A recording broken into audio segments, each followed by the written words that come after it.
గౌతమ్ గారు నమస్తే సార్. నమస్తే అండి.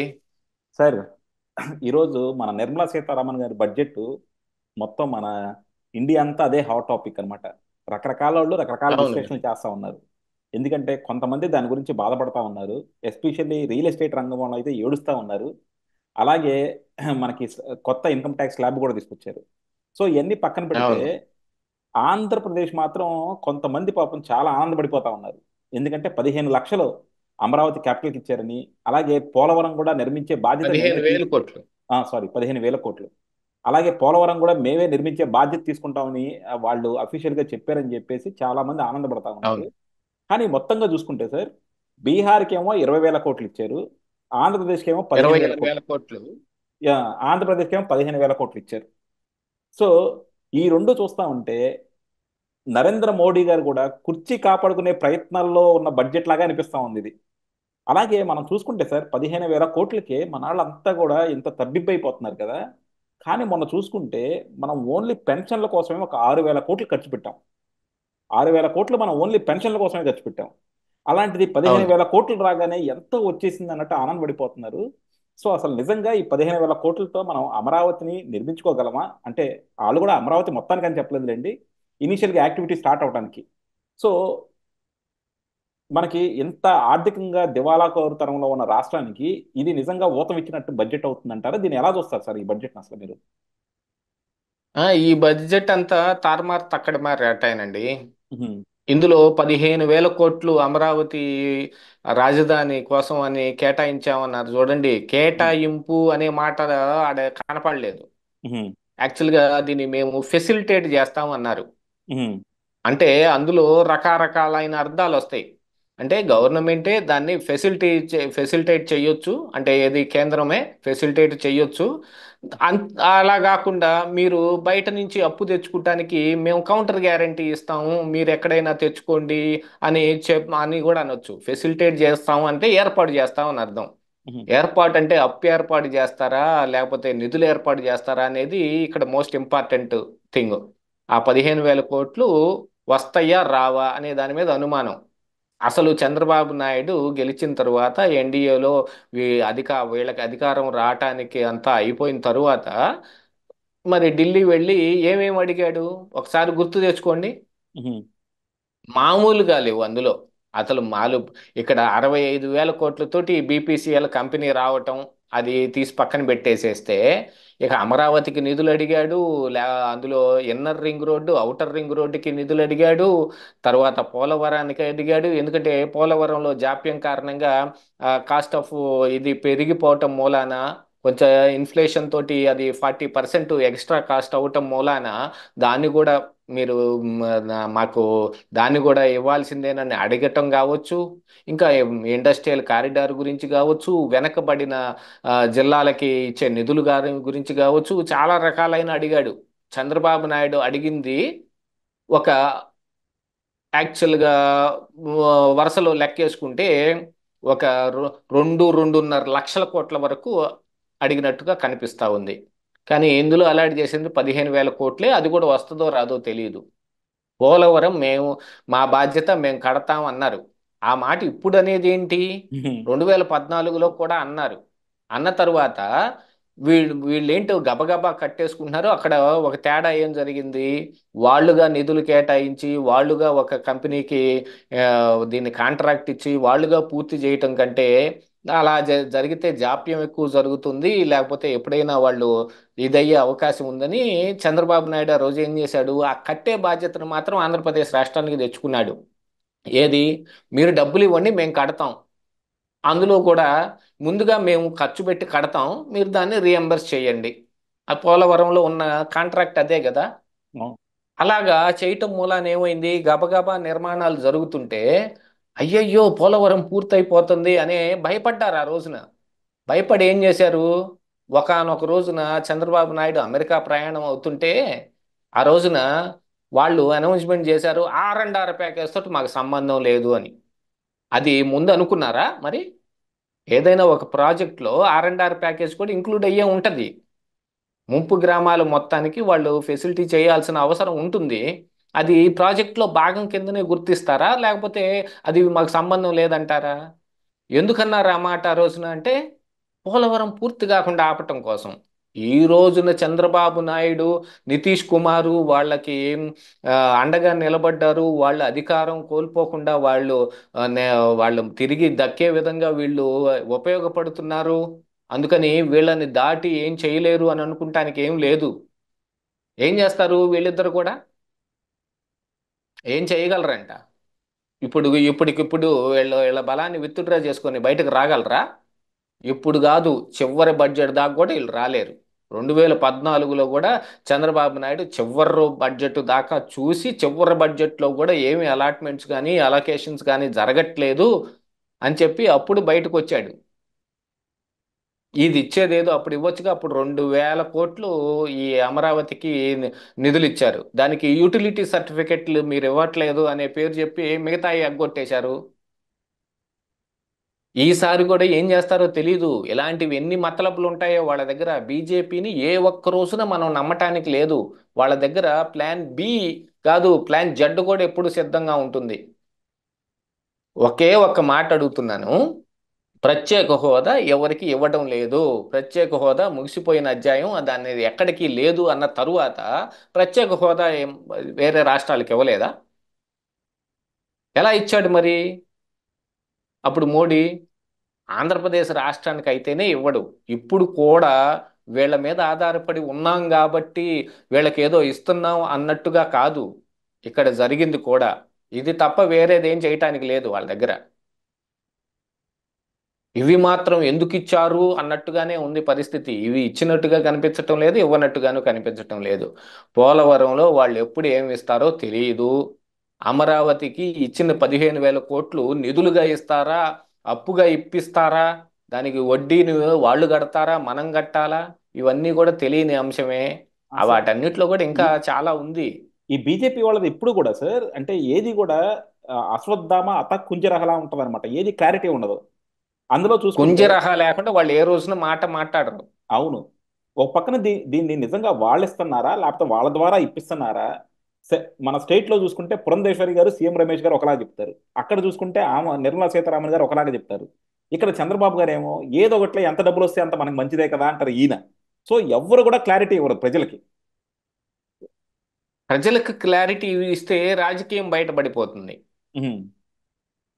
క్లారిటీ ప్రజలకు వస్తే రాజకీయం బయటపడిపోతుంది. అందుకని వీళ్ళు మూసిపెట్టే ప్రయత్నమే చేస్తారు. చంద్రబాబు నాయుడు అడిగిన దాంట్లో కనీసం 10% కూడా ఈరోజు అలాట్మెంట్ జరగలేదని నేను అనుకుంటున్నాను. ఉహుం. పోలవరంది 5 సంవత్సరాల మీద అది పూర్తయినా కూడా గొప్పే. పరిస్థితి ఒకసారి మీరు గమనించుకోండి. దాన్ని ఎలాగా పునర్నిర్మితం అంటే ఇప్పుడు డయాఫ్రామ్ వాల్ని మొన్న కెనడా నుంచి కానీ యుఎస్ నుంచి కానీ యూకే నుంచో కెనడా నుంచో కొంతమంది శాస్త్రవేత్తలను తీసుకొచ్చి ఈ డయాఫ్రామ్ వాళ్ళని టెస్ట్ చేపించి మళ్ళీ తిరిగి కట్టే పరిస్థితుల గురించి వీటన్నిటి గురించి అధ్యయనం చేపించారు. దాని అన్నిటికంటే ముందు మన దగ్గర ఉన్నారు కదా కొంతమంది. వాళ్ళు ఏ రోజునే చెప్పటం జరిగింది ఇది పనికిరాదు అనే విషయాన్ని.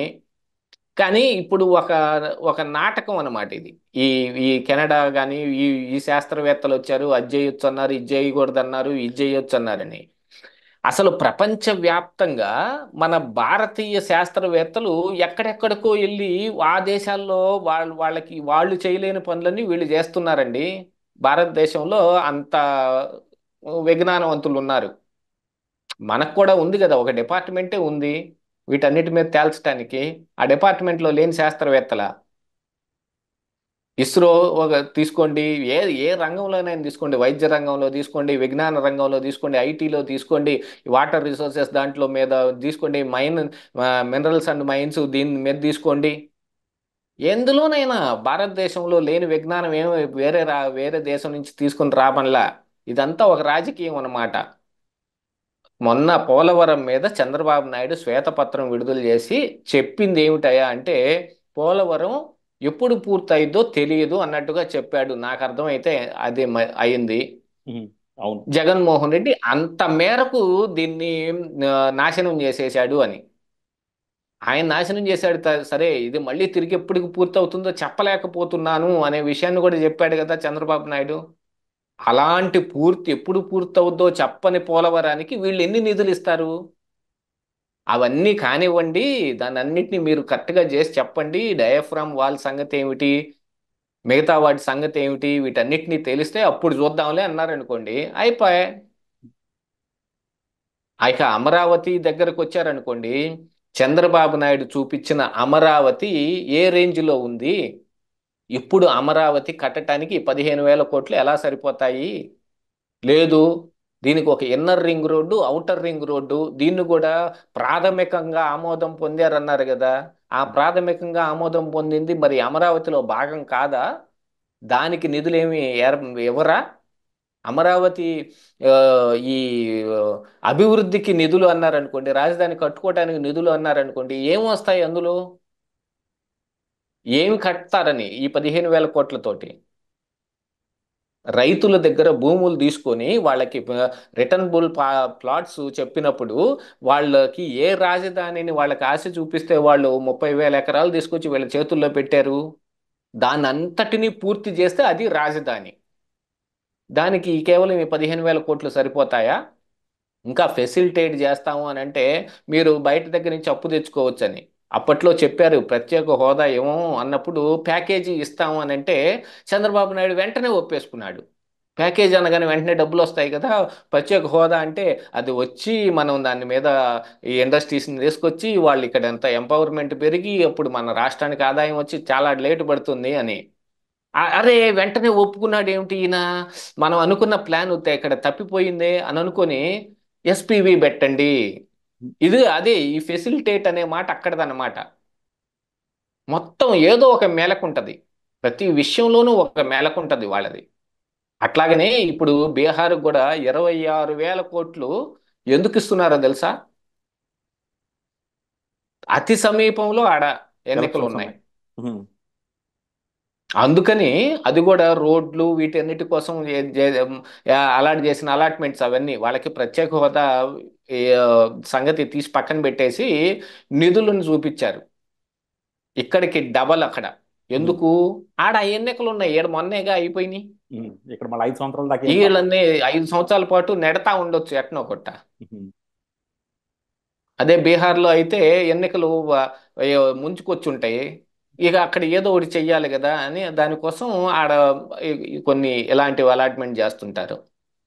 బీహార్లో వీటన్నిటికంటే ముంచేస్తే కూడా చూడాలని ఉంది సార్. ఆ, చెప్ బీహార్లో ఉం? బీజేపీని ముంచేస్తే చూడాలని ఉంది అంటున్నా.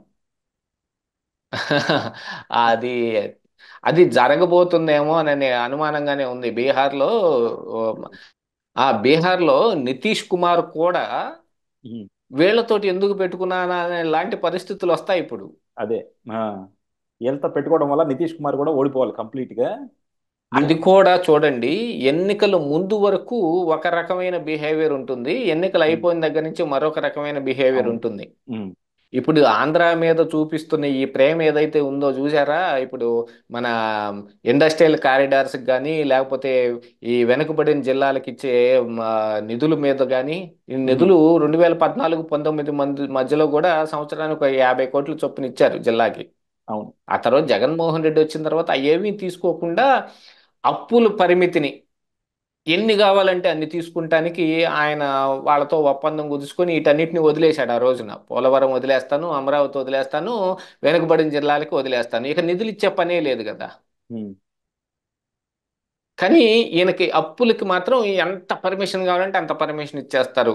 ఎఫ్ఆర్బిఎం పరిధి దాటిపోవచ్చు, కార్పొరేషన్లు పెట్టి విడిగా అప్పులు తెచ్చుకున్నా ఈ కౌంట్ చేయకపోవచ్చు.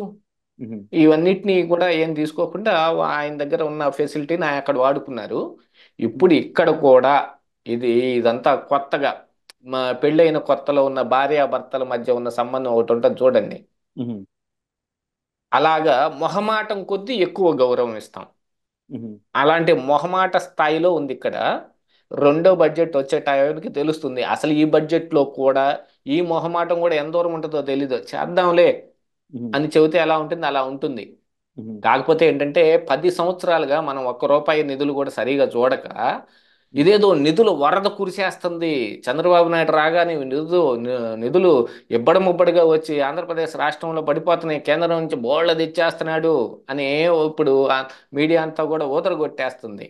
ఉహుం. ఇవి ఇన్ని ఇచ్చినప్పుడు కదా వాటన్నిటితో చూస్తే ఇది ఆ ఎడారిలో చినుకు పడినట్టే. అక్కడ అసలు వర్షం అనేది చూడకుండా ఉంటే ఒక జల్లు పడింది అనుకోండి, వర్షం పడుతుంది, వర్షం పడుతుంది, భలే వర్షం పడుతుంది అనుకుంటారు. అదే చిరాపుంజిలో ఈ వర్షంతో అసలు ఏమి లెక్క ఉండదు కదా. గుజరాత్తో పోలిస్తేనో లేకపోతే బీజేపీ పాలిత రాష్ట్రాలతో పోలిస్తేనో మన ఆంధ్రప్రదేశ్ రాష్ట్రానికి ఇచ్చింది ఏ మాత్రం లేదు. 10 సంవత్సరాల్లో మరి వాళ్ళకి అలాట్ చేసిన దాంట్లో 1% అన్నా ఉందో లేదో తెలియదు ఈ బడ్జెట్లో మనకు వచ్చింది. ఇవి కూడా ఎప్పుడు వస్తాయో తెలియదు. వాటి చుట్టూతా కాళ్ళు అరిగేటట్టు మన అధికారులు మొత్తం కేంద్రం చుట్టూతా తిరుగుతూ ఉండాలనుకుంటున్నాను నేను. గత 2014-19 మధ్యలో ఏం చెప్పారు చంద్రబాబు నాయుడు? 26 సార్లు 28 సార్లు 29 ఢిల్లీకి సార్లు. కేంద్రం ఉమ్, చుట్టూ తిరిగాడని. అవును. ఇప్పుడు 200 సార్లు తిరిగినా కూడా ఏమొస్తుందో రాదో తెలియదు. అలా ఉమ్, ఉంది మన ఆంధ్రప్రదేశ్ రాష్ట్ర పరిస్థితి. అడకత్తెరలో పోక చెక్కలాగా ఉన్నాం. పైన ఒక కత్తి, కింద ఒక కత్తి, ఎదురుగా ప్రజలు. చంద్రబాబు నాయుడు కూడా ఏమి ఇవ్వకపోయినా ఇప్పుడు ఎన్డీఏని వదిలేసి బయటకు వెళ్ళే స్థాయిలో లేడు. ఆ విషయం కూడా గుర్తుపెట్టుకోవాలి. చంద్రబాబు నాయుడు, నితీష్ కుమార్ మీద ఆధారపడి ఉంది ప్రభుత్వం అని వాళ్ళు ఏం అనుకోవటం లేదు అక్కడ. పొమ్మనని చూద్దాం అని అనుకుంటున్నారు. పోతే తెలుస్తుంది వీళ్ళకని. పోయిన దగ్గర నుంచి ఇక వీళ్ళ మీద కేసులు వస్తాయా, ఇంకేం వస్తాయా? కేజ్రీవాల్ అరెస్ట్ లాగా చంద్రబాబు నాయుడు కూడా అరెస్ట్ అయిపోతాడా? ఉమ్. లేదు లోకేష్ని అరెస్ట్ చేస్తే చంద్రబాబు నాయుడు బాధపడతాడా? ఏమి ఏమీ తెలియని అంశాలు ఇవన్నీ. కవితను అరెస్ట్ చేశారు, మనీష్ సిసోడియాని అరెస్ట్ చేశారు, హేమంత్ సోరెన్ అరెస్ట్ చేశారు, కేజ్రీవాల్ని అరెస్ట్ చేశారు. చంద్రబాబు నాయుడిని అరెస్ట్ చేయలేరా? ఆల్రెడీ వాళ్ళ ప్రోద్బలంతో ఒకసారి అరెస్ట్ కూడా జరిగింది. అవును. జగన్మోహన్ రెడ్డి పోతా ఊరకేం కూడా బాలేదు, చాలా కేసులు పెట్టిపోయాడు. వీళ్ళు వచ్చి వెంటనే అవి తీసేసుకోవటం కుదరదు. మరి మరి కోర్టు పరిమితులు ఉంటాయి ఇక్కడ. ఉమ్. వాటిలో విచారణ జరిగి అవి ఏం కాలేదని తేలినప్పుడే వీళ్ళు కేసులు అవి పోతాయి తప్ప, మా ప్రభుత్వం వచ్చింది మేము విత్డ్రా చేసుకుంటున్నాం అని అనటానికి లేదు ఇంతకు ముందులాగా. అందుకోసమనే ప్లాన్డ్గా ఈ కేసులన్నీ మేదేసిపోయాడు. ఈ కేసుల్ని వాడుకునే అవకాశం బీజేపీ తీసుకుంటది మళ్ళీ. ఇలాంటివన్నీ చాలా ఉంటాయి. ఏమీ ఇవ్వకపోయినా కూడా ఇచ్చారని చెప్పుకోవటం తప్ప ఏమీ లేదు. బడ్జెట్ అలా ఉంది ఈ రోజున. ఆంధ్రప్రదేశ్ రాష్ట్రానికి కేటాయించిన కేటాయింపులు 50,000 కోట్లు, 1,00,000 కోట్లు ఈ సంవత్సరంలో వచ్చి పడతన్నాయి అని అందరూ ఊదరగొట్టేస్తున్నారు మీడియా నిండా. నిజంగా వచ్చిన రోజున నేను కూడా దాసోహం అంటాను. బీజేపీ అంత గొప్ప పార్టీ లేదంటాను. ఇచ్చినప్పుడు చూడండి. అసలు ఇచ్చే అలవాటే లేదు వాళ్ళకి ఏ రోజున. అలాంటి వాళ్ళు ఈ రోజు ఇస్తారు అని అంటే ఎలా అనుకుంటాం? చంద్రబాబు నాయుడిని చూసిస్తారా? చంద్రబాబు నాయుడు బలం చూసి భయపడిస్తారా అనటానికి లేదు. పోతే పొమ్మనండి, ఏం చేస్తాడో చూద్దాం అని అనుకునే లాంటి మనుషులు ఉన్నారు అక్కడ. వీళ్ళు కూడా బయటకు రాలేరు. ఇరుక్కుపోవటమే ఆడ. వెళ్ళి ఆడ ఇరుక్కున్నారు వీళ్ళు. ఇక వాళ్ళు ఇస్తే తీసుకోవటం తప్ప వేరే గత్యంతరం ఏమీ లేదు. అలా ఉంది ఆంధ్రప్రదేశ్ రాష్ట్రానికి కేటాయింపులు ఈ బడ్జెట్లో. యా, డెఫినెట్గా నాకైతే మిగతా వాళ్ళందరికీ ఉన్నంత ఆనందం అయితే నాకు ఈ బడ్జెట్లో కనపట్లేదు సార్. నేను ఇంకొద్దిగా ఎక్కువ ఎక్స్పెక్ట్ చేశాను. ఎందుకంటే చంద్రబాబు గారు ఈరోజు మోడీ గారు ఎంత లేదన్నా సరే నితీష్ కుమార్ గారి మీద లేకపోతే తెలుగుదేశం మీద డిపెండ్ అయి ఉన్నారు. అలాంటప్పుడు కూడా చంద్రబాబు గారు మంత్రి పదవులు కూడా ఎక్కువ డిమాండ్ చేయలే. వాళ్ళు ఏమి ఇస్తే అది తీసుకున్నారు. ఒక మంత్రి, ఇంకోటి సహాయ మంత్రి. అలాంటప్పుడు కూడా కంపల్సరీ రాష్ట్రం కోసం త్యాగం చేసి ఉంటారు. సో రాష్ట్రానికి నిధులు రాబడతారు అనుకున్నాం. కానీ ఎందుకో నిధులు కూడా అనుకున్నంత రాలా. సో వాళ్ళు ఏదో 15,000 అంటున్నారు, మళ్ళీ దానికి ఏదో కౌంటర్ గ్రాంట్ అంటున్నారు. కాకపోతే ఇవన్నీ మనకి ఎప్పుడు వచ్చాను, ఎప్పుడు వాడాను. అలాగే అమరావతి, పోలవరం మీద కూడా క్లారిటీ లేదు. మేము మొత్తం టేకప్ చేస్తా ఉంటారు నిర్వాసితులు. R&R ప్యాకేజ్ కూడా టేకప్ చేస్తారా? అది ఇప్పుడు పెరిగింది కదా. అంతకుముందు 40,000 కోట్లు అంటేనే ఇవ్వలేకపోయారు, ఇప్పుడు మళ్ళీ ఇంకెక్కువైంది. సో ఎన్నిటి కూడా క్లారిటీ ప్రాజెక్టు రావట్లేదు. కట్టే వ్యయం కూడా పెరిగింది. అవును. 40%, 38% పెరిగిందని చంద్రబాబు నాయుడు మొన్న శ్వేతపత్రంలో చెప్పారు. అవును. సో ఈ R&R ప్యాకేజ్ మెయిన్గా వాళ్ళు తీసుకోవాలి. సో అది కూడా తీసుకుంటారా? నేషనల్ ప్రాజెక్ట్ కాబట్టి మేము అన్నీ తీసుకుంటామని ఈరోజు నిర్మలా సీతారామన్ గారు చెప్తున్నారు. సో అదంతా కూడా మనకి ఫార్మల్గా కూడా చెప్పాలి కదా. సో అవన్నీ అయినాక ఇప్పుడు డెఫినెట్గా చూడాలి సార్. మేబీ నేను అనుకోవడం ఏంటంటే చంద్రబాబు గారు ఇన్ని త్యాగాలు చేసింది కూడా ఎక్కువ ఫండ్స్ తేటానికి అని. మరి అందులో బీజేపీ వాళ్ళు చేసే కుటిల రాజకీయాలు ఎలా ఉంటాయో కూడా చంద్రబాబు గారికి తెలుసు కాబట్టి మరి అట్లా ఎలా కౌంటర్ చేసుకుంటారు. ఇది 2014-19 కాకుండా ఇది ఇంకో కొత్త శకం లాగా ఎలా చూపిస్తారు ప్రజలకు అన్నది చూడాలి. థ్యాంక్ యూ అండి. Thank you very much sir.